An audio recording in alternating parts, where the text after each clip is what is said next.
Jadi database ya, topik hari ini database. Database adalah sekumpulan informasi ya yang disimpan di sistem komputer, sehingga nanti dia bisa disimpan dan bisa dipanggil lagi datanya gitu ya. Jadi itu yang disebut dengan database. Jadi memudahkan kita untuk menyimpan data itu dengan lebih sistematis ya, lebih terstruktur, dan penyimpanan data secara elektronik ini ya di database ini akan memudahkan kita untuk meretrieve ya, atau mencari lagi data yang kita inginin dengan lebih cepat gitu ya, dibanding kalau datanya itu tersimpan secara manual. Nah itu apa yang dimaksud dengan database.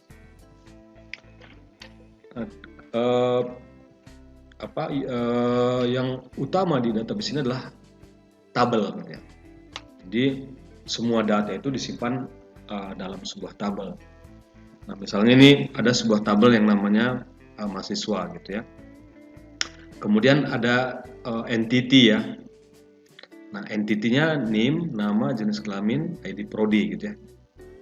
Nah entity ini kalau dalam tabel fisik ya, dalam tabel fisik itu disebut kolom gitu ya. Jadi kolomnya ada NIM, ada nama, ada jenis kelamin, ada ID prodi. Nah itu yang disebut dengan kolom atau entity gitu ya. Jadi nama tabelnya di sini adalah tabel mahasiswa. Kolomnya apa saja? NIM, nama, jenis kelamin, prodi. Atau entity-nya apa saja? NIM, nama, jenis kelamin, prodi. Nah itu kolom. Nah kemudian datanya ada di mana? Datanya ada di baris gitu ya. Nah ini di sini datanya hanya satu baris gitu ya. Nanti kalau baris kedua bisa lagi ditambahkan, baris ketiga bisa lagi ditambahkan. Jadi seperti itu ya. Database itu ada tabel, kemudian ada dia kolom, kemudian ada row. Ya. NIM, nama, jenis kelamin, ID prodi ini disebut sebagai entity, atau kalau dalam fisiknya dia disebut sebagai kolom. Nah kemudian ada relasi ya. Jadi relasi ini gunanya menghubungkan satu entity dengan entity lain antar tabel. Ya gunanya apa? Gunanya supaya datanya itu tidak datanya itu lebih apa ya, lebih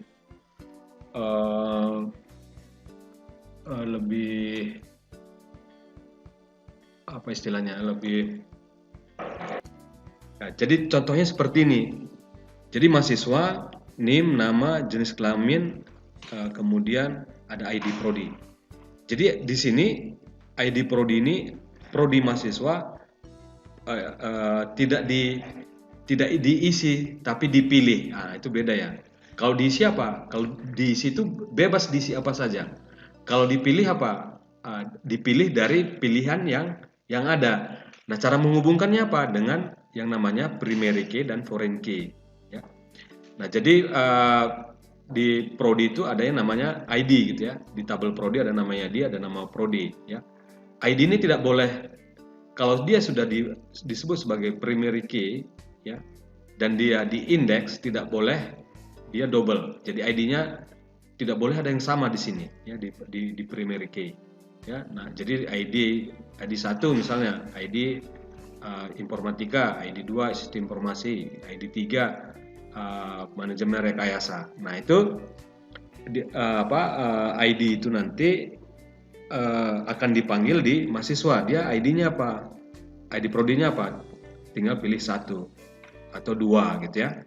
Jadi tidak akan ada hal seperti ini, tidak mencegah, tidak akan ada prodi yang namanya misalnya 1 manajemen jurusan manajemen rekayasa. Kemudian 2 teknik manajemen rekayasa.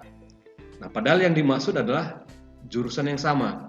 Ya, dengan adanya seperti ini, hal seperti itu akan bisa dicegah ya. Jadi validitas datanya itu bisa dijamin gitu ya. Nah ini yang disebut dengan primary key dan foreign key ya, relasinya gitu ya. Jadi di tabel utamanya itu primary key, di tabel yang mengacu ke tabel utama tadi yang ada primary key disebut foreign key gitu ya. Nah, foreign key boleh double, ya bisa double. Kalau di primary key tidak boleh double. Nah ini relasi di database gitu ya, primary key dan foreign key. Nah ini sebuah sistem database di kampus ya misalnya ya. Jadi ini ada mahasiswa, ya, tabel mahasiswa, ada tabel prodi, tabel dosen, tabel mata kuliah, tabel buku, tabel pustakaan, tabel nilai. Nah di sini ada dua kategori tabel ya, ada tabel master, ada tabel transaksi. Tabel master apa? Tabel master adalah tabel yang menjadi acuan ya. Misalnya ini mata kuliah, nama mata kuliah apa saja ada di sana, atau buku itu disebut juga tabel master. Nah, buku apa saja yang ada di sana, dosen, prodi, dan mahasiswa itu disebut tabel master. Nah yang kedua adalah tabel transaksi ya.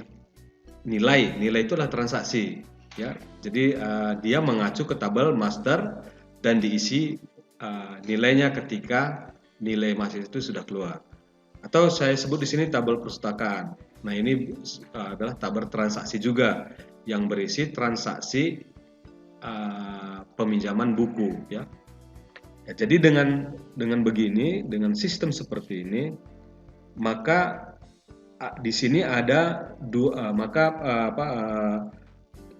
kita akan menjamin data itu integritinya bagus gitu ya.